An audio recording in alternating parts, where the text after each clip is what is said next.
자들에게 나는 아버지께로 가고 이제 세상에 있지 않을 것이다. 내가 가는 곳에 너희도 오지 못할 것이라고 그들에게 말씀을 하셨습니다. 제자들은 이제 예루살렘에 올라가면 예수님께서 하나님 나라를 이루고 그리고 이제 모든 것을 다스리는 자가 되면 자기들도 한자리 해서 무엇인가 누리며 살 것이라고 생각을 했었습니다. 그런데 예수님께서 자기는 죽고 아버지께로 간다라고 말씀하시니까 이 사람들이 많은 근심을 했었습니다. 그럴 때 예수님께서 너희들은 근심하지 말아라. 내가 지금 아버지 나라에 가서 거기에 거할 곳을 예비하러 간다. 처소를 예비하러 간다. 그러면서 내가 거기 가서 너희들이 거할 처소를 예비하면 다시 너희들을 데리러 오겠다. 이런 말씀을 하셨습니다. 이랬을 때에 그러면서 이 제자들에게 성령이 오면 너희들에게 하나님께서 돕는 이런 은혜를 베풀어 주신다고 말씀하시는 것을 볼 수가 있었습니다.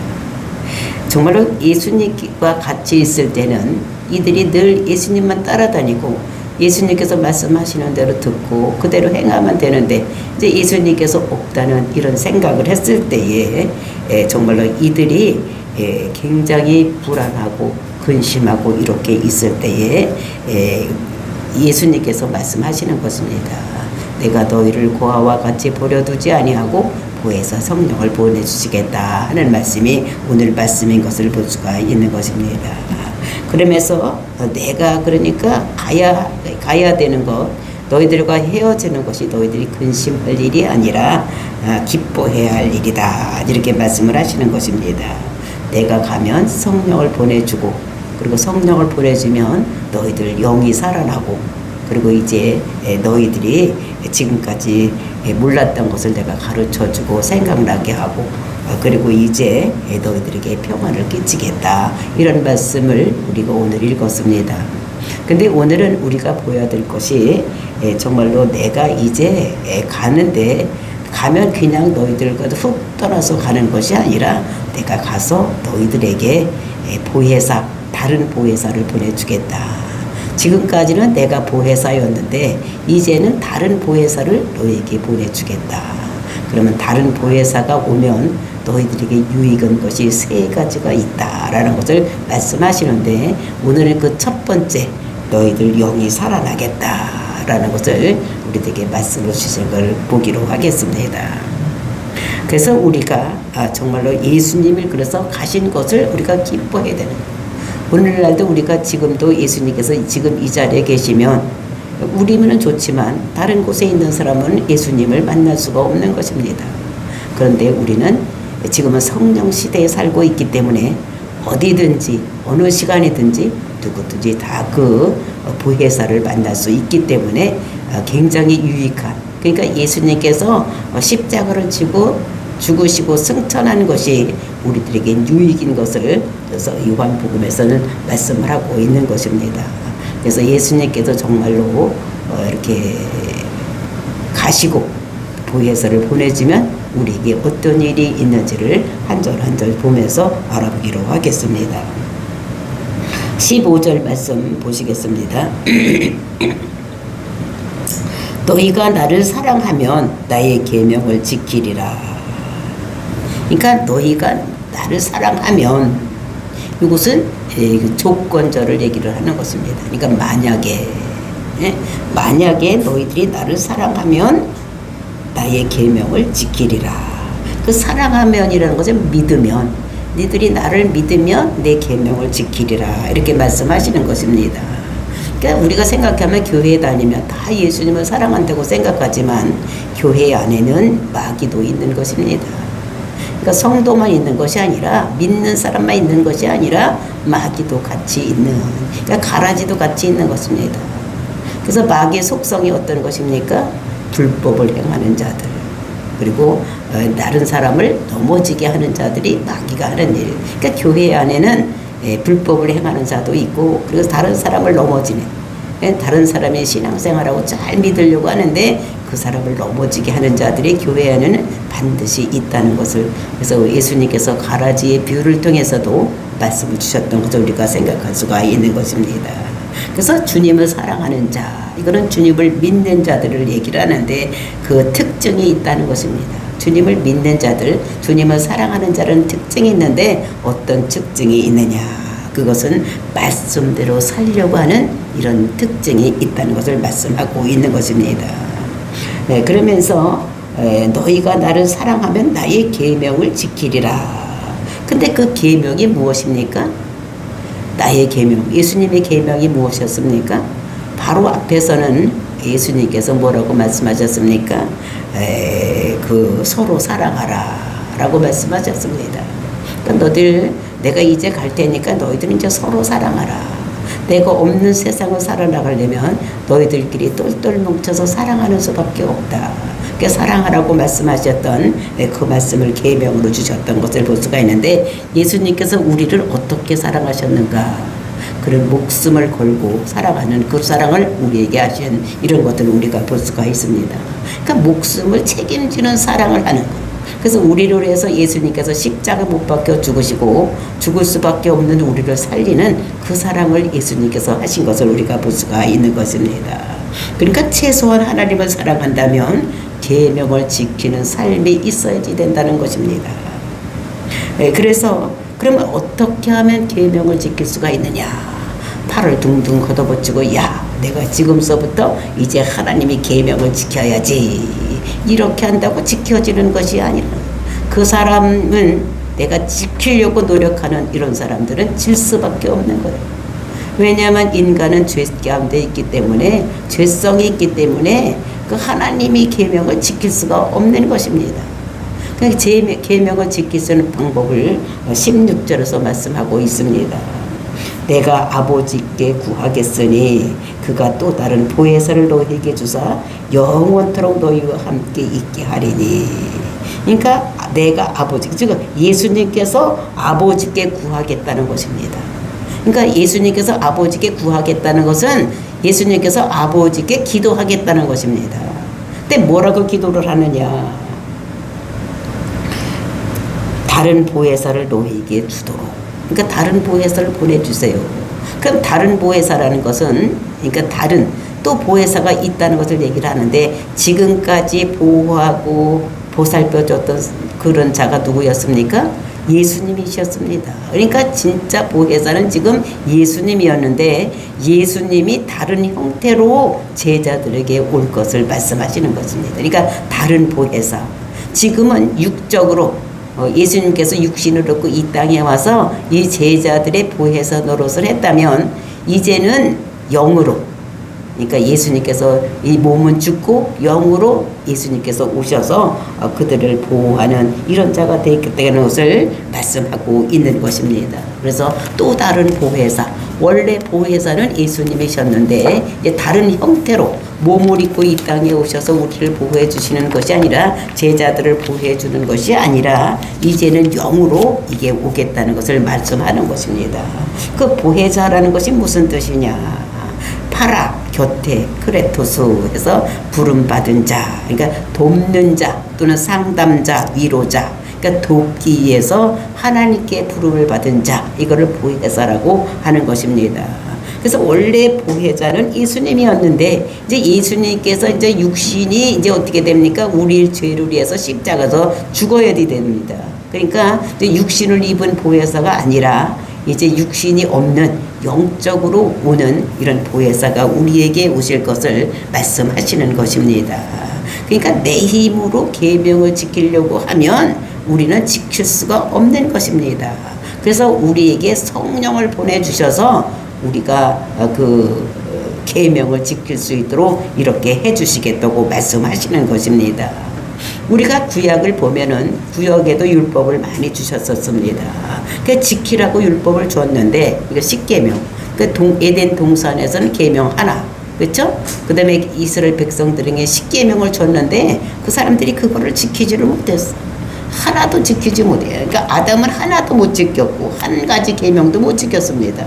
선악과를 따먹지 말아라. 요 계명 하나도 못 지켰던 이런 사람들인 것을 볼 수가 있는데, 그리고 이제 십계명을 받은 이스라엘 백성들, 모세와 그 시대의 사람들이 그러면 계명을 지킬 수 있었느냐? 없었던 것을 볼 수가 있어요. 그래서 이때의 계명은 지키라고 준 것이 아니라 그것이 죄를 깨닫게 하는 것을 알게 하려고 계명을 주셨던 것을 볼 수가 있는 것입니다. 그러니까 우리가 아브라함, 이삭, 야곱 이때 족장시대, 그 족장시대에도 어떻게 됐습니까? 그 계명을 지킬 수가 없었어요. 그리고 이제 족장시대가 지나고 사사시대가 왔을 때 그 사사시대에도 어떻게 했습니까? 계명을 지키고 사는 것이 아니라 자기 소견에 좋은 대로, 자기 마음에 좋은 대로 행했던, 그러니까 계명을 지킬 수가 없었던 이런 것입니다. 그러면 사사시대만 그랬느냐? 사사시대가 지나고 왕정시대가 왔는데 그 왕정시대에도 그걸 지키는 사람들이 없었던 이런 모습을 볼 수가 있었습니다. 그래서 왕정시대에는 간헐적인 성령님이 오셔서, 그러니까 선지자나 또는 왕이나 뭐 이런 사람들, 그들 레이인들, 나자르 이런 사람들에게만 어떻게 됐습니까? 지킬 수 있는 성령이 왔던 것을 볼 수가 있었습니다. 그랬더니 그럼으로 인해서 왕정시대가 부패하고 이렇게 됐기 때문에 그 사람들이 하나님을 믿지 아니하고 바알신을 섬기고 이렇게 했기 때문에 바벨론 포로로 잡혀갔던 이런 모습. 바벨론 포로로 잡혀가서도 그들이 하나님 말씀 계명을 잘 지킬 수가 없었고 돌아와서도 지킬 수가 없었던, 그래서 우리가 보니까 말라기 선지자 이후에 400년간은 암흑시대인 것을 볼 수가 있습니다. 이렇게 이 구약시대에 전반적으로 봤을 때 하나님의 계명을 지키는 사람들이 없었던 이런 것들을 볼 수가 있어요. 그래서 이스라엘 전 시대를 보더라도 이렇게 계명을 지킬 수 있는 이런 사람은 하나님의 뜻을 받았지만은 그것을 지킬 수 있는 사람이 없었던 것을 볼 수가 있습니다. 그러니까 살지 못한 것을 써놓은 것이 성경입니다. 율법을 주셨지만, 하나님께서 율법을 주셨지만 그것을 지키지 못하는 사람이 사람들이다. 율법을 지키면 하늘나라 백성이 되고 천국 백성이 된다고, 그러니까 이렇게 되는데 그거를 지키는 사람이 없는 것을 써놓은 것이 성경인 것을 우리가 볼 수가 있는 것입니다. 정말로 성령을 받지 않으면 사람이 하나님 뜻대로 살아갈 수가 없는, 그래서 우리는 예수가 우리의 죄 문제를 해결하기 위해서 이 땅에 오셨고, 또 예수님께서 우리 죄 문제를 해결해서 십자가에서 죽으시고, 그리고 이제 그가 하늘에 올라가서 그 죄 문제가 모두 해결된 자들, 그 예수를 믿는 자들에게 너희 죄 문제가 없어졌다는 보증으로 우리에게 보내주시는 것이 누구냐면 성령님입니다. 그러니까 우리가 죄가 없어진 것, 그러니까 예수가 내 죄를 지고 십자가 죽으심으로 인해서 내 죄가 십자가에서 죽었다는 것을, 우리가 그것을 예수가 그리스도라는 것을 믿었을 때에, 그가 하나님의 아들이라는 것을 우리가 믿었을 때에 하나님께서 우리에게 보증으로 보내주신 것이 성령인 것을 우리가 알 수가 있는 것입니다. 그래서 우리가 성령이 우리 속에 오면 우리는 이게 우리가 새 언약을 준 것을 볼 수가 있는데, 이제 하나님을 알라고 하지를 않겠다는 것입니다. 왜냐하면 성령이 우리 속에 들어와 있기 때문에 이미 하나님이 누구인지를 알고 있기 때문에 우리는 그거를 우리가 내 힘으로 지키고 내 힘으로 지켜나가는 것이 아니라 성령님이 우리 속에 들어와 계심으로, 나와 함께함으로 인해서 성령님이 나와 함께 하심으로 내가 하는 모든 것들이 우리가 말씀대로 살 마음도 주시고 살 능력도 주시고 이렇게 하는 것이라는 것입니다.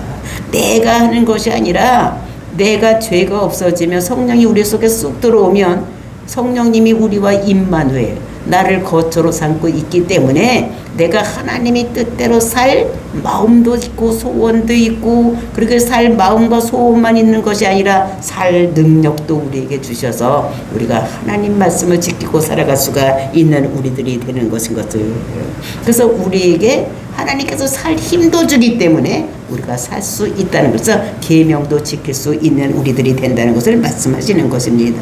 그래서 오직 우리는 성령을 받아야지만 하나님의 계명을 지킬 수 있다는 것을 우리들에게 말씀하시면서, 그러니까 아버지께서 우리에게 성령을 부어주시기를 어떻게 예수님께서 아버지께 구하겠다는 거예요.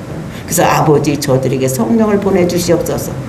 저희들은 사람으로서는 하나님의 계명을 지킬 수가 없기 때문에 성령님이 같이 가셔서 그들과 함께 하셔서 그들에게 소원도 주시고 살 마음도 주시고, 또 그런 마음과 소원만 주는 것이 아니라 살 힘도 주셔서 계명을 지킬 수 있도록 해 주시옵소서, 이렇게 기도를 하겠다는 것입니다.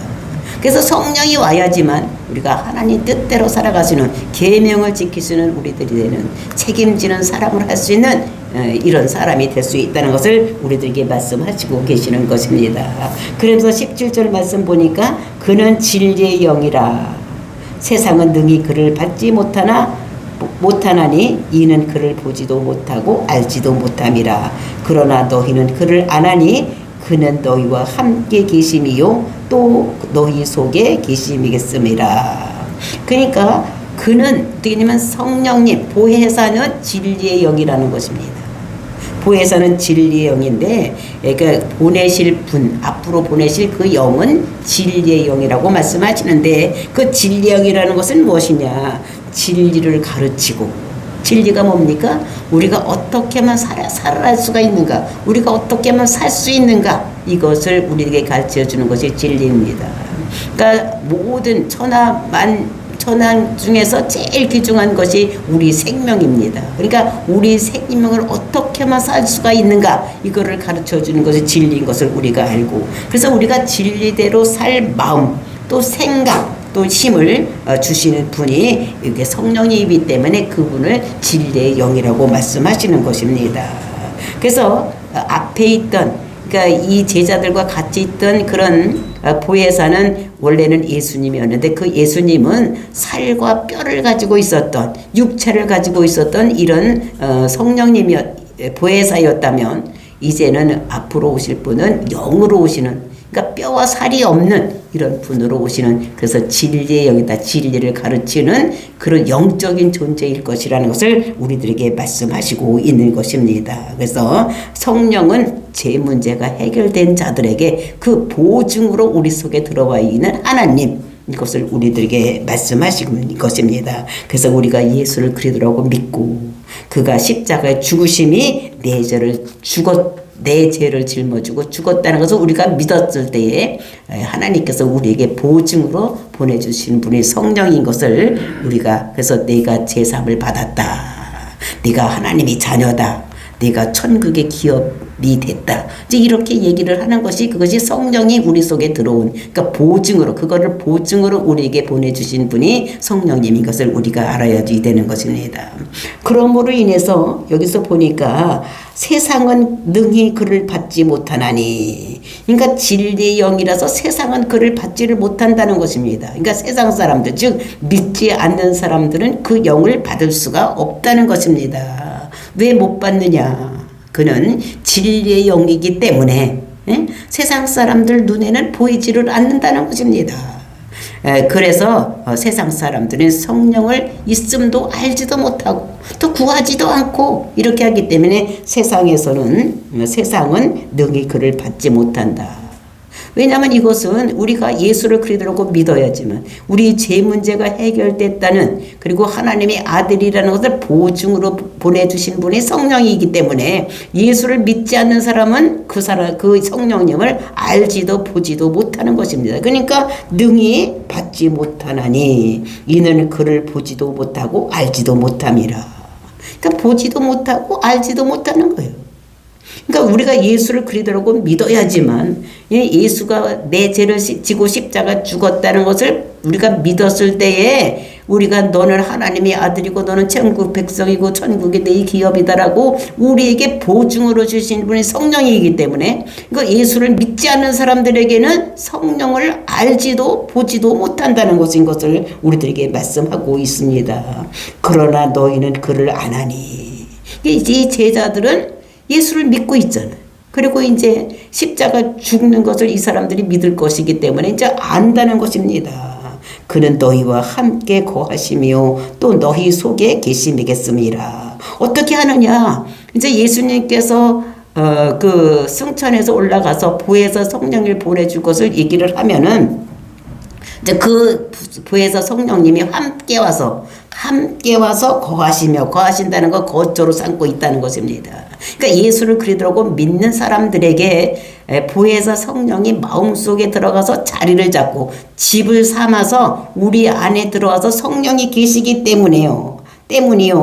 너희 속에 계심이 있겠습니다. 우리 속에 성령님이 계시기 때문에 우리는 성령님을 알고 이제 진리의 영을 아는데, 예수를 그리스도라고 믿지 않은 사람들에게는 성령이 있음도 보지도 못하는 이런 사람들인 것을 우리들에게 말씀하고 있는 것입니다. 그러니까 성령은 어떤 사람들에게 임하느냐? 예수를 그리스도라고 믿고 예수님께서 나를 위해서 내 죄를 짊어지고 십자가에 죽었다, 이거를 믿는 사람들에게, 야, 너는 진짜 죄사함을 받았다, 너는 하나님의 아들이다, 너는 천국의 기업이다 라는 보증으로 성령을 주셨기 때문에 예수 믿는 사람이 아닌 사람들에게는 성령을 있음도 또 보지도 못하는, 그러니까 알지도 못하는 이런 사람들이라는 것을 말씀하고 있는 것입니다. 그래서 우리는 진리의 영, 그러니까 그러니까 우리가 사는 길을 가르쳐 주시는 영적인 존재, 이제 이것이 어떻게 진리의 영이라는 것을 우리가 알아야지 되는 것입니다. 그래서 너희와 함께 거하시며 또 너희 속에 계시겠음이니라. 그러니까 진리의 영이 너희와 함께, 그러니까 우리 속에, 내 안에 이제 이렇게 계시겠다고 말씀하시는 것입니다. 그러니까 18절 말씀, 내가 너희를 고아와 같이 버려두지 아니하고 너희에게로 오리라. 내가, 예수님께서 너희를, 그 제자들을 고아와 같이 버려두지 아니하겠다는 것입니다. 그 고아라는 것이 무엇입니까? 부모가 없는 사람들, 이거 고아예요. 근데 부모가 어떤 일을 합니까? 그 사람의 생명을 책임지고 먹을 것, 입을 것을 책임지는 자. 그러니까 책임지는 자가 없는 자, 이게 고아한 것을 우리가 알아야지 되는 것입니다. 정말로 우리를 보호해주고 먹을 것, 입을 것을 공급해주는 자가 보호자요. 근데 그렇게 그 예수님의 제자들, 지금 여기 있는 12제자들을 예수님께서 어떻게 고아와 같이 버려두지 않겠다는 거예요. 그러니까 공급자가 없이 또는 보호자가 없이 내버려 두지 아니하고 공급자가 있게 또 보호자가 있게 이렇게 해주거든요. 그러니까 보혜사 옆에서 보호해주고 위로해주고 공급해주는 이런 그런 성령님을 보내주겠다고 말씀하시는 것입니다. 그래서 버려두지 아니하고 너희에게로 오리라. 보혜사가 너희에게로 오겠다. 예수님께서 지금 간다, 너는 나 있는 건데 오지 못한다 이랬는데 완전히 떠나가는 것이 아니라 육신이 죽고 영으로, 그러니까 이거 살과 뼈는 없어지지만 눈에 보이는 건 없지만 눈에 보이지 않는 영적인 존재로 너희 속에 들어와서 계시겠다, 이렇게 말씀하시는 것입니다. 그 영적인 존재는 하나님도 영이십니다. 그 영이기 때문에 우리 눈에 보이지 않기 때문에 우리에게 와서 말씀을 하셔도 우리가 알아들을 수가 없기 때문에 우리에게서 말씀하시기 위해서, 우리 눈에 보여주기 위해서 오신 분이 몸과 살을 가지고 뼈와 살을 가지고 이 땅에 오신 분이 예수님이신데, 이제는 다시 모든 것을 말씀하시고 또 그걸 예수가 우리 죄를 위해서 십자가에 죽으시고 이제 하늘로 올라가시고 우리들에게 보내주는 것이 다시 영적인 존재로 우리 속에 들어와서 계시겠다고 말씀을 하시는 것입니다. 그러면서 19절 말씀, 조금 있으면 세상은 다시 나를 보지 못할 것이로되 너희는 나를 보리니 이는 내가 살아있고 너희도 살아있겠음이라. 그러니까 조금만 있으면 세상은 다시 나를 보지 못할 것이로되. 왜 세상 사람들이 예수님을 보지 못합니까? 예수님은 뼈와 살을 가지고 이 땅에 오셨는데 이제 십자가에 죽을 거예요. 죽으면 장사되면 이 세상 사람들은 예수님을 보지 못할 것이로되. 보지 못할 거죠. 그래서 부활하고 승천해서 하늘로 올라가면 아무도 볼 수가 없는 것입니다. 그런데 너희는 나를 보리니, 그러니까 이 제자들은 예수님을 볼 것이라는 것입니다. 너를 보리니 이는 내가 살아있고 너희도 살아있겠음이라. 너희도 나를 보리니, 그러니까 뭘로 보느냐? 성령으로 보는 것입니다. 그러니까 육체적으로는 죽었는데 이제 성령으로 그 제자들 속으로 쑥 들어와 있기 때문에 이제 성령으로 보리니 왜 이렇게 믿을 수가 있게 되느냐. 그것은 네 속에 내가 쑥 들어가 있기 때문에 내가 나를 믿을 수가 있게 되는 것이라 살아있을 것이라고 말씀하시는 것입니다. 그래서 영이 이 제자들 속에 쑥 들어가 있기 때문에 내가 살아있고 그치 영적으로 살아있고 너희도 살아있겠음이라. 그러니까 제자들도 내 속에 내가 내 속에 들어가서 살아있으면 너희들도 살아있는 자가 될 것이라는 것을 말씀하시고 있는 것을 볼 수가 있는 것입니다. 정말로 우리는 옛날에는 예수님께서 살과 육을 가지고 뼈를 가지고 이 세상에 오셨다면은 이제 예수님께서 십자가 죽으시고는 이 제자들 속에 영으로 그러니까 그 뼈와 살이 없는 이런 영으로 그 속에 들어와서 이렇게 있을 것이라는 것을 말씀하고 있는 것입니다. 그래서 이 교회에는 그러니까 그 에베소서를 보면은 그러니까 그 교회 안에는 자는 자도 있고 죽은 자도 있다. 이렇게 말씀하고 있는 것을 볼 수가 있습니다. 그러니까 자는 자라는 것은 예수님을 만났는데 아직 영이 어린 자들을 자는 자라고 하고, 그다음에 죽은 자는 어떤 사람을 죽은 자라고 하느냐.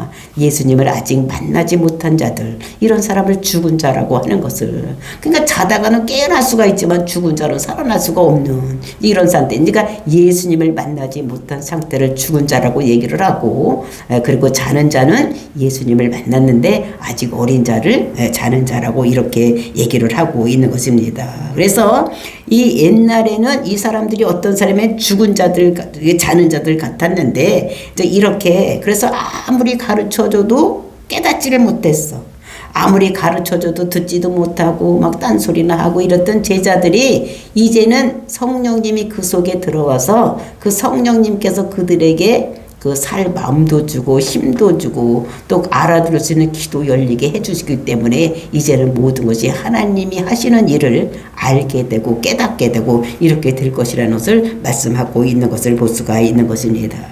정말로 이것이 우리가 성경에서 보면 이게 지금까지 이렇게 베드로도 막 3번이나 부인한다 그랬더니 나는 안 할 것입니다. 막 이렇게 했지만 그 상황이 당했을 때에 베드로가 진짜 거침없이 3번이나 부인했던 또 이런 것들을 보는데 그런 사람이 정말로 성령이 그 속에 오순절 성령이 임하니까 그 베드로가 한 번 설교할 때 3,000명 또는 5,000명이 돌아오는 역사가 일어나고 또 베드로가 지나는 길에 그림자만 이렇게 비춰도 뭐 이렇게 병자들이 살아나는 또 귀신이 쫓아나는 이런 역사가 일어났던 것을 우리가 볼 수가 있고 그리고 이제 그런 사람들이 그렇게 했던 그 베드로가 그 오순절 성령이 임하니까 그 옛날에 있었던 모든 것들이 다 생각나게 하고 모든 일을 할 수 있는 이런 사람들이 될 수가 있었던 것입니다. 그래서 이 베드로가 손으로 얹어줄 때 낫고 귀신이 쫓아나가고 막 이런 역사가 일어난 이런 것들을 볼 수가 있습니다. 이것이 성령이 와야지 되는 것이지 예수님께서 살아있을 동안에는 아무것도 알지도 못하고 깨닫지도 못하던 이 베드로가 오순절 성령이 임하니까 엄청나게 큰 일을 하는 이런 일을 볼 수가 있는 것입니다. 그래서 성령이 와야지만 교회도 교회 일을 할 수가 있고 그 다음에 성도들도 이런 게 성령이 와야지만 모든 일을 할 수 있다는 것을 우리들에게 말씀하고 있는 것을 볼 수가 있는 것입니다. 정말로 우리가 예수님이 살아계셔서 그 제자들을 불러 모았을 때도 그 제자들이 불러 누구를 꼭꼭 닫고 있었던 이런 자들이 성령이 오니까 뛰어나가서 사마리아 땅끝까지 이르러 복음을 전하는 이런 자들이 되는 것을 우리가 보았을 때에 우리의 힘으로 모든 것을 하는 것이 아니라 성령님이 우리 속에 들어와야지만 말씀하시고 계신다는 것을 우리가 볼 수가 있습니다. 그래서 예수님께서 이제 그렇게 오시면 너희들은 나를 볼 것이다. 그리고 왜 그렇게 볼 수 있느냐? 나도 살아있고 너희도 살아있기 때문에 볼 수 있다는 것을 우리들에게 말씀으로 주시고 계시는 것입니다. 그래서 성령이 와도 기도하지 않으면 누리지 못하는 것인데 우리가 살아있는 우리 교회가 돼서 정말로 기도함으로 성령을 우리 속에 받아들여서 정말로 성령의 역사를 많은 역사를 이루시는 저와 여러분이 되시기를 예수님의 이름으로 축원을 드립니다. 다 같이 기도하겠습니다.